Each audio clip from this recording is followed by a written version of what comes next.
Hello, everyone, and welcome back to Global Echo. Today, we're diving into the simmering tensions of the trade war between Canada and the United States, a conflict that has been reshaping the economic landscape of North America. Over the past several months, we've witnessed a series of escalating tariffs and countermeasures as both nations assert their economic interests. On one side, American policies have been tightening the screws with higher tariffs on Canadian goods, aiming to balance what they see as an uneven trade relationship. Meanwhile, Canada has been quietly preparing its response, weighing the potential impact on its industries, from lumber to dairy products. This complex tug-of-war has not only affected big businesses, but has also had ripple effects on local economies and everyday consumers on both sides of the border. As we speak, uncertainty looms large over the future of North American trade. Experts warn that if this standoff continues, it could lead to more disruptive measures and possibly a reconfiguration of long-standing trade agreements.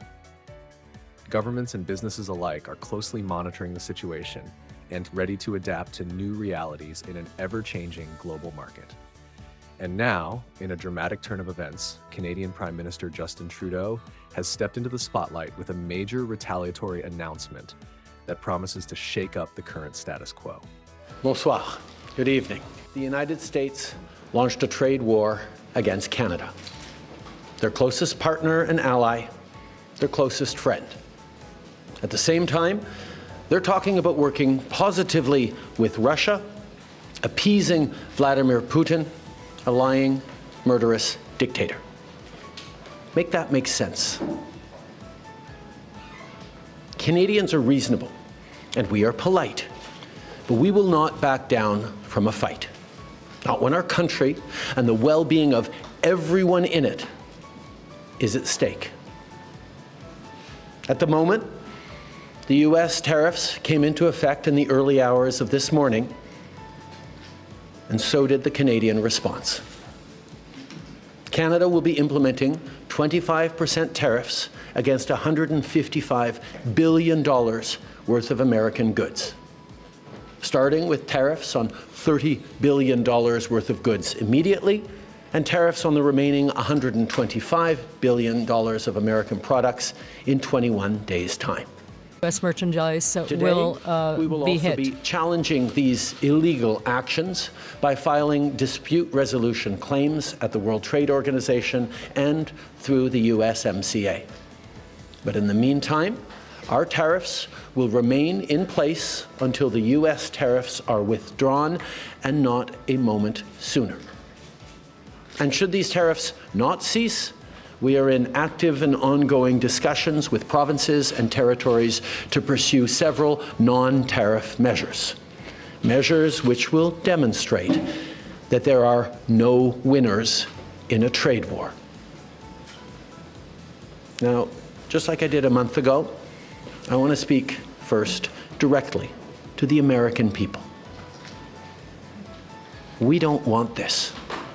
We want to work with you as a friend and ally. And we don't want to see you hurt either. But your government has chosen to do this to you. As of this morning, markets are down, and inflation is set to rise dramatically all across your country. Your government has chosen to put American jobs at risk, at the thousands of workplaces that succeed because of materials from Canada or because of consumers in Canada, or both. They've chosen to raise costs for American consumers on everyday essential items like groceries and gas, on major purchases like cars and homes, and everything in between. They've chosen to harm American national security, impeding access to the abundant critical minerals, energy, building materials, and fertilizers that we have and that the United States needs to grow and prosper. They've chosen to launch a trade war that will, first and foremost, harm American families. They've chosen to sabotage their own agenda that was supposed to usher in a new golden age for the United States. And they've chosen to undermine the incredible work we've done together to tackle the scourge that is fentanyl, a drug that must be wiped from the face of the earth. So on that point, let me be crystal clear.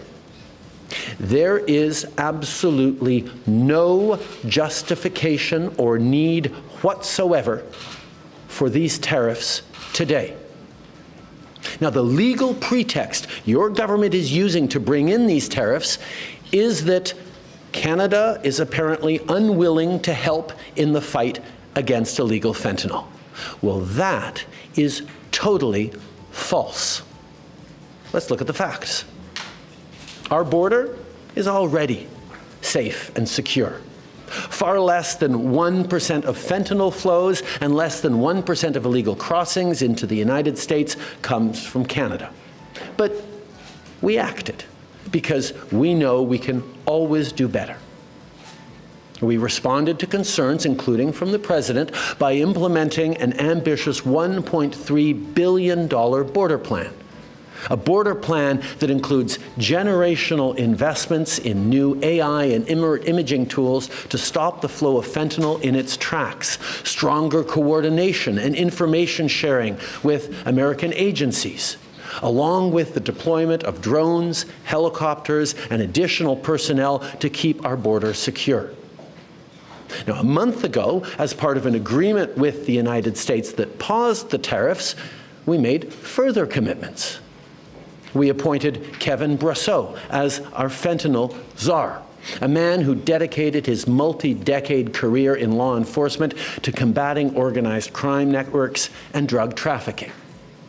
We designated 7 drug cartels, sick, evil groups who cynically profit off the pain and suffering of people on both sides of the border, as the terrorist organizations that they are.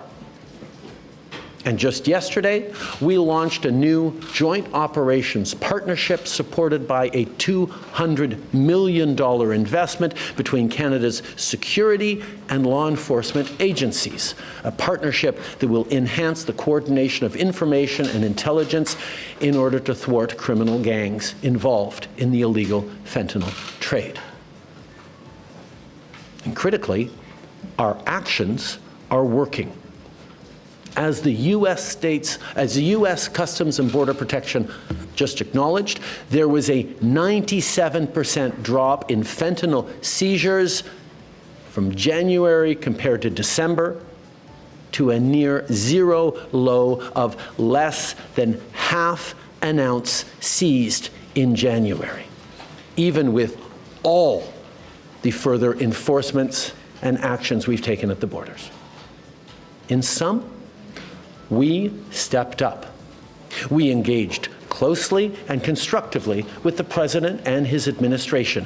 We did everything we promised. We stuck to our word.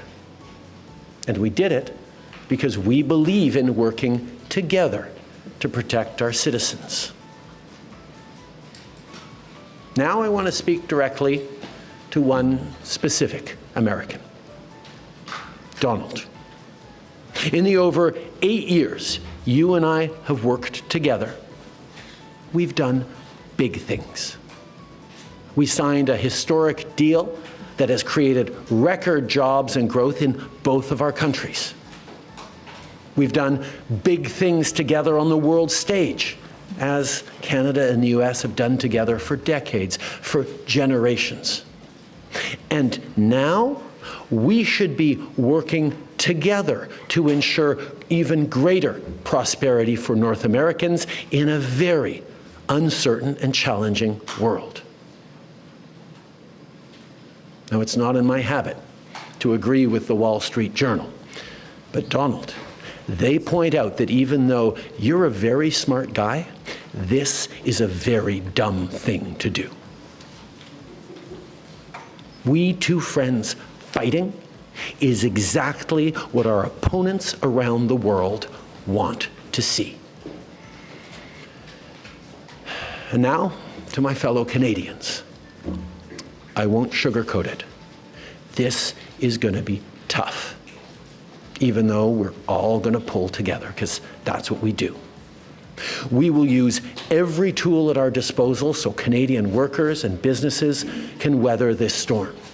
From expanding EI benefits and making them more flexible to providing direct supports to businesses, we will be there as needed to help. But Canada, make no mistake, no matter how long this lasts, no matter what the cost, the federal government and other orders of government will be there for you. We will defend Canadian jobs. We will take measures to prevent predatory behavior that threatens Canadian companies because of the impacts of this trade war, leaving them open to takeovers. We will relentlessly fight to protect our economy. We will stand up for Canadians every single second of every single day because this country is worth fighting for. Les derniers mois ont été stressants. The recent months have been stressful and, in fact, exhausting for all of us. Mais je crois qu'on peut But I believe être rassuré we can be par l'incroyable reassured by the solidarité incredible dont on a tous solidarity été we've témoins seen entre nous. among Solidarité Canadians. entre nos entreprises, Solidarity among nos syndicats, businesses, notre société among civile, unions, the les civil communautés society, autochtones, indigenous et tous les communities, Canadiens. and all Canadians. L'ensemble de la société canadienne parle All of d'une Canadian seule society voix is speaking with pour a qu'on se single fasse voice entendre de nos so that we partenaires can be américains heard by pour our illustrer U.S. que partners and to l'imposition de illustrate that the droits de douane, imposition c'est of une these très tariffs mauvaise idée. is a very bad idea. En même temps, At the same on time, travaille à l'interne we pour are faire working tomber les internally obstacles au to commerce remove the entre nos provinces et barriers territoires. to internal trade between the provinces and territories. We're working to try and reach new markets around the world, to build an economy even more strong and resilient than before. In recent years, I've had a number of opportunities to talk to global leaders, and my message is always the same. Canada is a reliable partner, and our door is wide open. In recent weeks, we have also redoubled our efforts to work with Mexico, which is also being hit with these tariffs. Together, we will seek new ways of working together and to provide mutual support in the face of this threat. In the face of uncertainty and worry, Canadians have shown so much solidarity. I saw you sharing lists of Canadian products to help your loved ones and friends and support Canadian businesses. I saw you change your travel plans to stay in Canada rather than going to the United States. I saw you redouble your efforts to support our small businesses and our workers here in Canada. I saw you defend our culture and ensure it can flourish. I saw you encourage our athletes with incredible fervor, and I thought I could never be even prouder of my country and my compatriots. And yet, I still have something to ask of you. Do not give up. This is the time to redouble your efforts, to stand up for our country, to do everything we possibly can to choose Canada and defend Canada. Together, we will get through some tough times. But after seeing you and seeing your reaction in recent weeks, I have to say, I have never been as optimistic with respect to the future of our beautiful country, in spite of all the challenges we're facing right now. Canada remains the best country in the world. We have so many reasons to be proud of our home, to be proud of our land, but I'm especially proud of our ability to come together when that is required. Canadians of different backgrounds, who speak different languages, have different religions. But, you know, when it comes time to defending our country, we speak with a single voice and walk hand in hand. In spite of all, Canadians will always be relying on each other. Now, we've been through tough spots before. But every time we've faced long odds and seemingly insurmountable obstacles, we've not only survived, we've emerged stronger than ever. Because when it comes to defending our great nation, there is no price we all aren't willing to pay. And today is no different. Merci beaucoup, mes amis. Thanks for watching Global Echoes. Make sure to like, subscribe, and hit that notification bell so you won't miss any updates on this unfolding story.